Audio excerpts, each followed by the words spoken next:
Hello everyone, good morning. কেমন আছো তোমরা সবাই? আশা করি ভালো আছো, আর আমিও তোমাদের ভালোবাসায় অনেক অনেক অনেক ভালো আছি। এখন সময় সকাল 10টা। তোমাদেরকে সঙ্গে নিয়ে আমি আমার ভিডিওটি এখন থেকেই শুরু করলাম।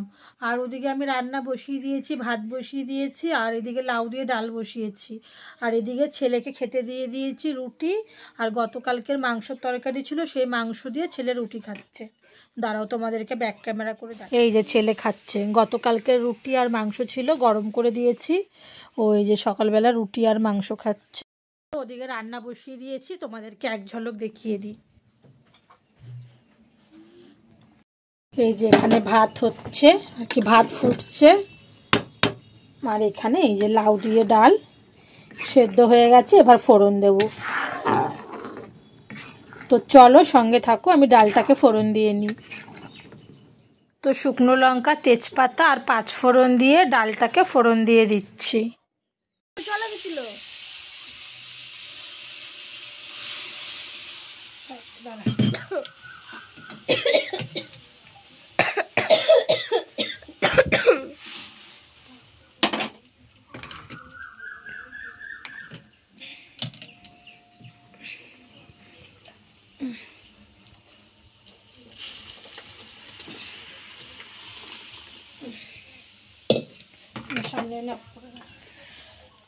এটা উপর করে দিয়েছি, ভাত হয়ে এবার ডালটাকে ঢেলে নেব।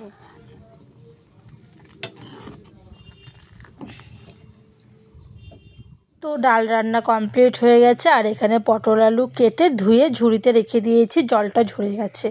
তারপরে আমি এইদিকে আলুগুলোকে ভেজে নিচ্ছি। আলুটা ভেজে তারপর পটলটা ভাজবো, আর ভাজার পটল মানে ডালের সাথে পটল ভাজা খাবো, সেটাও একবারে ভেজে রেখে দেবো। জানি না তোমাদেরকে কতটা কি দেখাতে পারবো, কারণ আমার এদিকে ঘরবাড়িও গোছাতে হবে, পরিষ্কার করতে হবে। এই পটল আলুটা রান্না হতে হতে আমি ঘর টরগুলো আর কি ভালো করে মুছে টুছে নেব।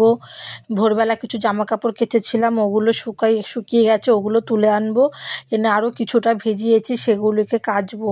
তো এইদিকে পটল আলুটা আমি কষাচ্ছি, আর এখানে দেখো পটলটা ভাজাও হয়ে গেছে, এই যে পটল ভাজাটা রেখে দিয়েছি। তো ওইদিকে পটল আলুতে ঝোল দিয়ে রেখে এসেছি, সেখানে আর কিছুটা জামা কাপড় ভেজানো ছিল, সেইগুলোকে কেচে নিচ্ছি। আর পটল আলুটাও নিরামিষ করেছি, আদা জিরে বাটা দিয়ে, আর টমেটো কেটে দিয়েছি, আর কাঁচা লঙ্কা চিড়ে দিয়েছি।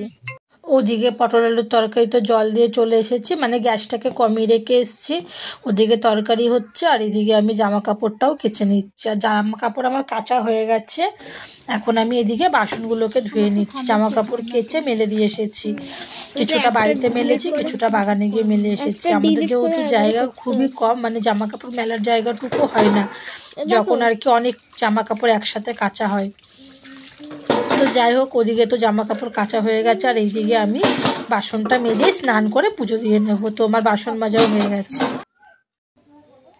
তো সমস্ত কাজকর্ম করে স্নান করে নিয়েছি, আর এখন পুজো দেওয়াও কমপ্লিট হয়ে গেছে, আর এখন খাবো। তো চলো তোমাদেরকে রান্নাগুলো আরেকবার দেখিয়ে দিই। তো এখানে পাঁপড় ভেজে নিয়েছি, পাঁপড় ভাজা, লাউ দিয়ে ডাল, এই যে, আর পটল আলু নিরামিষ। তো আজকের মতন ভিডিওটি এই পর্যন্ত। সবাইকে টাটা।